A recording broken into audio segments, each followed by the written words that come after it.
Welcome back. Dr. Nikki Goldstein is the modern-day expert on all things relating to sex and relationships. So, whether you're dating, married, or single, or if you're still looking to find that spark back into your sex life, some of us lose it, listen up, the doctor is in. These are going to be some good questions, Nikki. I am excited for this one. And nervous.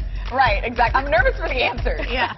I'll go easy on you. Right. Welcome, and good to see you. Okay, so let's start with the first thing. Okay. A lot of people want to know, have they found their soulmate? Is there such a thing as that? Or is this just something that we fantasize about and something like that doesn't really exist? Well, I think a soulmate can exist, but we look at the divorce rate at the moment, the fact that many people are having multiple soulmates in a lifetime. Right. So it can exist, but I like to think that we choose our soulmate. I don't always like this idea that it's something that's chosen for us, because it disempowers us. We should be able to enter into a relationship that feels right for us and look at, is there connection, is there intimacy, and does it logistically work? So I think we actually need to identify what a soulmate is. Is it something that was predestined, or is it something that we choose and say, this person is right for me right now in my life? For my lifestyle, for my family, for my values, my morals. Yeah, that's an interesting way actually to look at it. It's not just one person out there, right? Yeah, and it's also empowering someone to say that you have the choice. It's not something that's necessarily chosen to you, which is where a lot of people feel that just because they love someone, they have to be with them. Right. Love is one thing, but does that work for you in everyday life? Is this person respectful? Does it fit in with your family, your values? All those things need to be considered when we're looking at long-term relationships. Also, what matters is sex. So let's talk about dry spells. If you find your soulmate and you're going through a dry spell, what exactly should you do? And then also, for those who have their soulmate and they're not in a dry spell, how many times a week should you be having sex? Wow, you just went all in. I went all in. So we're going to bust the myth and say there is no magic number. Everyone looks at me and says, well, you're a sexologist. Tell me how many times I should be doing this a week. It really comes down to why we feel there should be a number. We've got this expectation that if we're not as sexual as everybody else and keeping up with the Joneses, that there's going to be something wrong with our relationship. So logistically, you might have a job that's different to your partner. You're tired, you've got small kids. What's important is that you have time for that intimacy. Now, when it comes to the dry spell situation, as boring as this might sound, it's what happens outside of the bedroom. People are always looking for a product, a move, a position, something that they think is going to be the holy grail to spicing things up.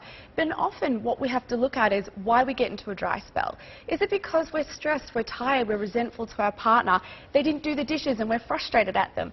Those little things are really what can halt us from being intimate with them. So if we can have to start to look at outside of the relationship, and are we excited in our everyday lives? Are we connected? Are we intimate? Are we happy with each other?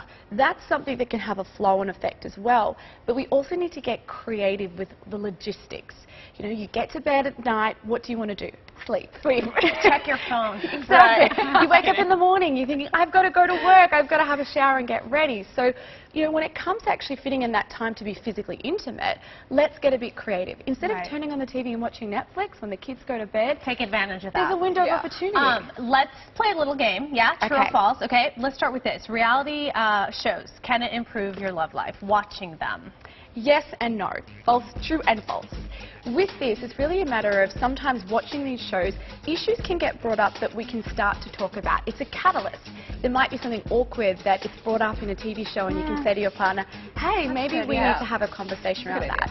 The problem is that sometimes they project this idea of the perfect relationship that is not actually real. Reality TV is for entertainment. It's not actually for a healthy relationship. So we need to be mindful of that. All right, next, true or false? A little jealousy in a relationship is healthy. True.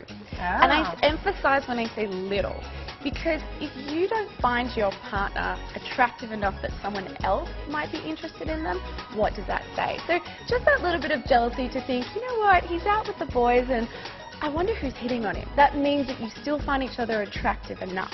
Healthy amount. Healthy. Little. Little. Not going through his phone. Don't go crazy. I'm not endorsing breaking into his phone and looking through his text messages and emails. Is it okay to kiss and tell?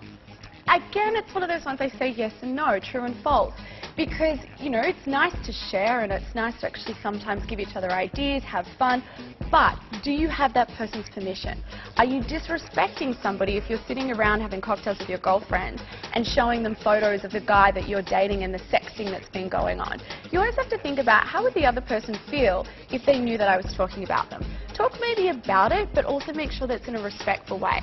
The person that you're talking to them to might know them, so you've got to be really careful in this day and age, especially when dating, what you say to other people.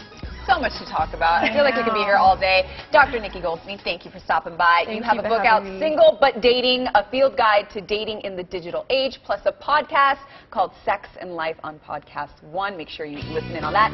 Nikki, thank you. Good to see you. Safe travels to Australia. Thank you so much. Have fun on that 14-hour Yeah, flight. 14-hour flight. I will. To get on. Think of me while you're having sleep tonight. I know. But we'll be right back. That was good.